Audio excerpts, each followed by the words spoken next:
Bronny James, he's 7 for 28 in 4 preseason games from the field. He's 2 for 13, I believe, from three-point range. He's got 8 assists and 8 turnovers. He's moving into year 2.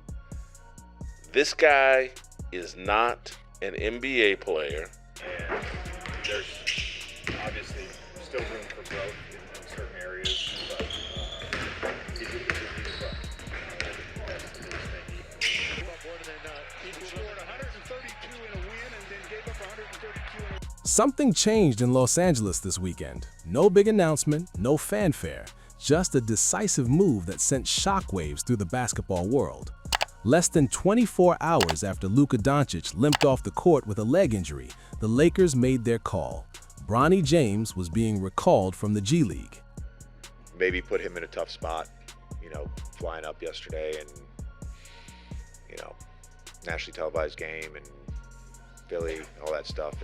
And if you think this was just routine roster management, think again.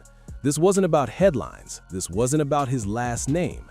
This was about necessity, timing, and a situation that just became very real for the Lakers. Do you feel like Shedeur Sanders is getting punished because he's Deion Sanders' son? You know what? Yes, that definitely would have something to do with it. I think heavy is the head that holds the crown. Yep. It would be comparatively, it would be the same thing with Bronny in the NBA. You know what I'm saying? It's like he could do good, but if he does good, he's ass. They call him ass. Right. You feel me? Right. Whereas somebody else who would play at that standard would be called, they're cool. They'd be cool. But just because we've seen what your genes can do, they always scrutinize and they do always compare. Right. And I think the comparisons of the legacies before will always tarnish the child's if the child doesn't reach up to the expectations. The Lakers stepped onto the floor for a nationally televised showdown against the Clippers and left with a 103-88 loss, and an even bigger problem. Luka Dončić, the heartbeat of this Lakers operation, went down early after a collision with Bogdan Bogdanović. You could see it instantly, the grimace, the limp, the uncertainty in his movement. Luka tried to gut it out. He battled through until halftime, then he was shut down. 20 minutes, 12 points, a superstar suddenly off the floor. By Sunday night, the Lakers' backcourt was in crisis mode. Austin Reaves, sidelined with a calf injury, gave Vincent doubtful to suit up. Luka's availability completely up in the air. That's when the front office pulled the trigger. Bronny James, you're back. Let's get one thing straight right now. Bronny James didn't earn this call-up because of his father. He earned it because the Lakers are dangerously thin at guard, and he's been proving he can be trusted. There have been a lot of great players, and all their sons are whack. Kareem got a son? No. Magic Jordan got some son didn't sons. make it. Jordan got sons. The monsters in the NBA, their dads wasn't that good. Kobe Bryant, his dad wasn't all that. That's why he's such a monster. So you look at, you got LeBron. It's going to be very hard for his kids because they're not going to look at him as LeBron's kids. They're going to be like, you better be just like your dad. And then after a while, that pressure starts sitting on you because it's like, wow, why I got to be like him? Why can't it just be me? And then Earlier this season, Bronny couldn't break into JJ Redick's rotation. That was obvious. The minutes weren't coming, the leash was tight, the margin for error was non-existent. So the Lakers did what smart organizations do. They sent him to South Bay, not to bury him, but to build him. And under the bright lights of the G League, where everything counts and nothing is given, Bronny responded. I think it's a mistake for them to send him to the G League. Yeah, you can't. Yeah, you said before the G League is a graveyard. And for him, because heaven forbid he go down there and play well at all. Yeah. Right? Heaven forbid he go down there and just play. Competition, target him, and they, all that. No, they will. They will. For one, you show up day one, you making more money than everybody in the G League, right? On top. Oh, combined probably. On top. You probably make the whole league. You probably making the same money. They going at you. And them dudes is 28, 29, 30. They got their grown man strength, and they gonna be out there trying to dog walk that young boy. It's gonna be worse. It's gonna be dog. They're gonna make a point. Yeah, they gonna try like in the NBA, you're not gonna ISO him and go at him. You don't get no credit. You don't get no. Here's what often gets overlooked in all the noise. Bronny didn't go to the G League to put up 30 a night. He went there to learn how to control the game. Over 7 games with South Bay, he averaged 10.4 points, 4.6 assists, 3.0 rebounds, and 1.4 threes per game. But the stats alone don't capture the real story. The poise does, the decision-making does, the willingness to make the extra pass instead of forcing his own offense. That's what really stood out. And then came that game, South Bay versus Wisconsin, Bronny James versus Victor Oladipo. Not some low-stakes scrimmage, not a developmental exercise, a legitimate test against a battle-tested veteran who's seen playoff intensity, overcome major injuries, and handled massive expectations. And Bronny didn't back down. 15 points, 5 assists, 3 rebounds, 34 minutes on the floor.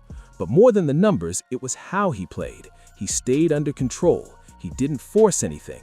He didn't vanish when Oladipo turned up the defensive pressure and challenged him physically. He ran the offense, he attacked open windows, he trusted his teammates to make plays. That's not just surviving the moment, that's genuine growth. LeBron may not have the leverage to get Bryce into the NBA.